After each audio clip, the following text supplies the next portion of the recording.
hormati Bapak Arifa Kurniawan, SE MSA, selaku dosen pengampu mata kuliah Manajemen Keuangan Syariah, serta teman-teman yang saya banggakan. Baiklah, di sini kami akan memaparkan hasil diskusi kelompok kami. Tapi sebelum itu, izinkan saya Salahuddin Qoyim selaku moderator untuk memperkenalkan rekan-rekan saya, yaitu Hanifah Nursabila, Partini, dan Ragil Astri Prameswari. Pada kesempatan kali ini, kami akan mempresentasikan makalah tentang pengantar manajemen keuangan syariah. Pengertian manajemen keuangan syariah.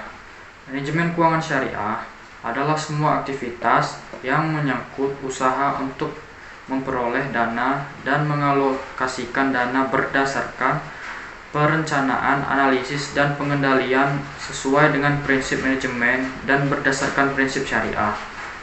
Selanjutnya adalah fungsi manajemen keuangan syariah yang terdiri dari 4 bagian, yaitu yang pertama fungsi perencanaan.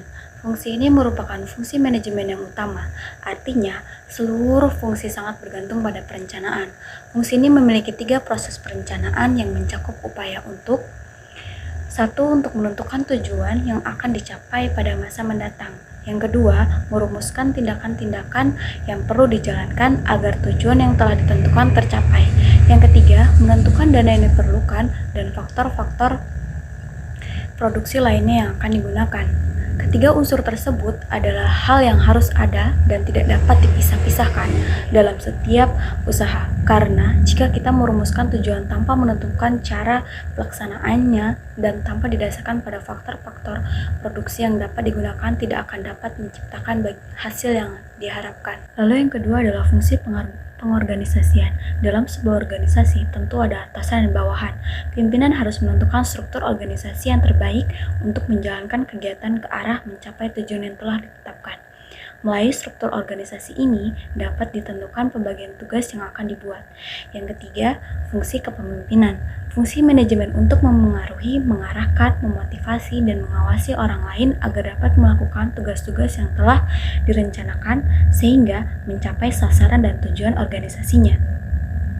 Dan yang keempat adalah fungsi pengawasan. Dalam manajemen, pengawasan atau controlling merupakan suatu kegiatan untuk mencocokkan apakah kegiatan operasional tersebut di lapangan sesuai dengan rencana atau planning yang telah ditetapkan dalam mencapai tujuan dari organisasi tersebut. Selanjutnya adalah perusahaan sebagai serangkaian kontrak.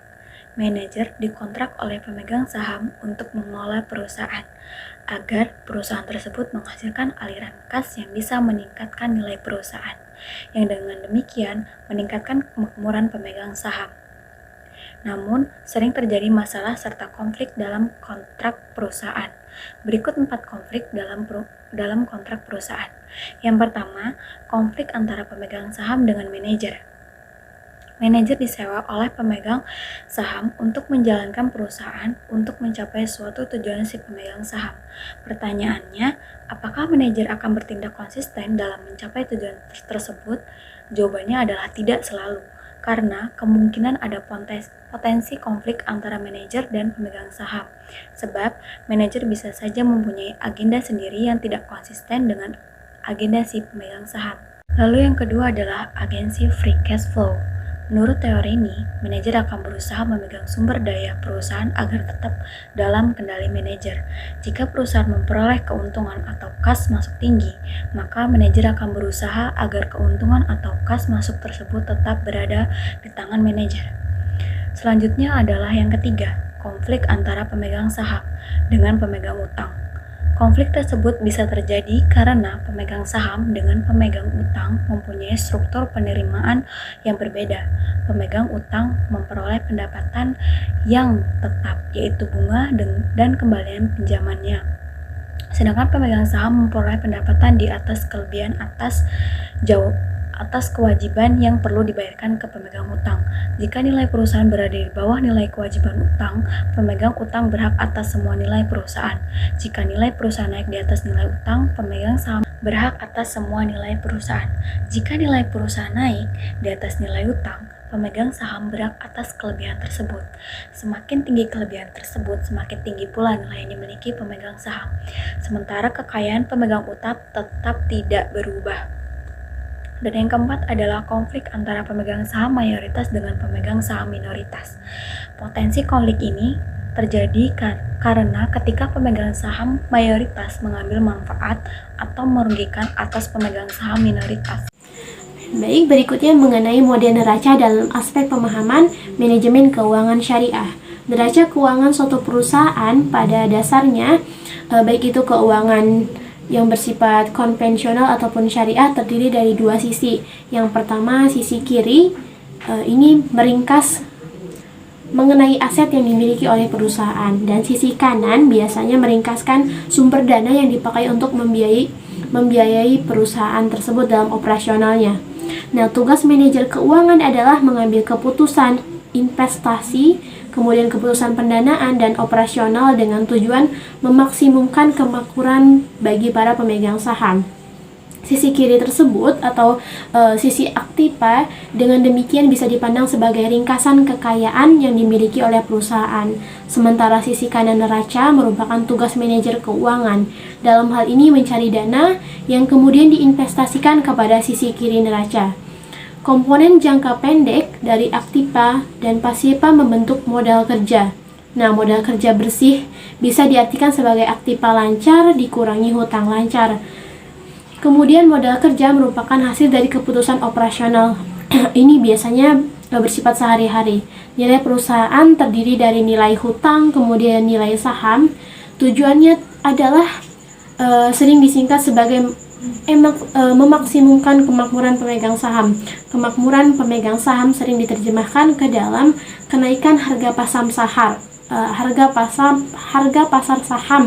Dengan demikian, manajemen keuangan bisa diterjemahkan menjadi memaksimumkan harga pasar saham. Kemudian berikutnya yaitu optimalisasi keuntungan dan zakat perusahaan. Nah, optimalisasi itu sendiri adalah ukuran yang menyebabkan tercapainya tujuan jika dipandang dari sudut usaha.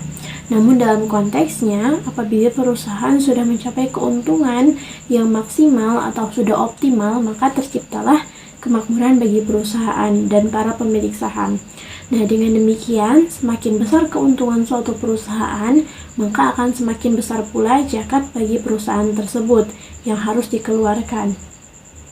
Nah, maka dengan ini akan tercipta kemakmuran bagi sesama. Karena pada ketentuannya, zakat yang diperoleh oleh lembaga akan dikelola dan disalurkan kepada yang berhak menerima zakat. Baik, selanjutnya perkenalkan, nama saya Regasi Pamaswari, nomor NPM 205 101300258. Di sini saya akan lanjutkan dari materi yang sebelumnya. Di sini ada D, manajer keuangan dan pasar keuangan syariah. 1. Ada keputusan investasi. Manajer keuangan syariah akan mengalokasikan dana ke dalam bentuk investasi yang sesuai dengan syariah yang akan mendatangkan keuntungan di masa yang akan datang. Yang kedua itu ada keputusan pendanaan. Manajer keuangan syariah harus bisa memutuskan tentang bagaimana cara memperoleh modal atau dana yang sesuai dengan syariah. Yang ketiga ada keputusan bagi hasil. Seseorang keuangan harus bisa memutuskan tentang besar kecilnya persentase laba yang dibagi, hasilkan stabilitas dari bagi hasil tersebut. Dividen saham, pemecah saham, serta penarikan serta saham yang beredar. Yang keempat ada keputusan zakat. Zakat merupakan indeks keberhasilan yang telah dicapai oleh perusahaan. Sebab zakat perusahaan adalah pengeluaran perusahaan berdasarkan nishab dan haul, yang dimana nishab berarti menunjukkan besarnya harta yang wajib dizakati dan haul itu berkaitan dengan batas waktu suatu harta yang dizakati. Perbedaan keuangan syariah dan konvensional. Yang pertama itu ada akad. Pada proses transaksinya, keuangan syariah menggunakan berbagai macam jenis akad sesuai dengan kebutuhan, termasuk dalam transaksi pembiayaannya. Yang kedua itu ada proses transaksi. Karena dalam proses bisnisnya menggunakan akad yang berbeda dengan KK, maka proses transaksi di KS pun akan berbeda sesuai dengan jenis akad yang digunakan. Lalu yang ketiga itu ada konsekuensi hukum dan penyelesaian sengketa. Karena menggunakan akad yang berbeda, maka konsekuensi hukum dan penyelesaian sengketa dalam KS dengan KK jelas sangat berbeda. Sekian dari saya. Wassalamualaikum warahmatullahi wabarakatuh. Baiklah, itulah hasil diskusi yang bisa kami sampaikan. Kami mohon maaf apabila di dalam penyampaian tadi mungkin ada salah-salah kata atau pengucapan. Kepada teman-teman kami mohon maaf, kepada Allah kami mohon ampun. Wassalamualaikum warahmatullahi wabarakatuh.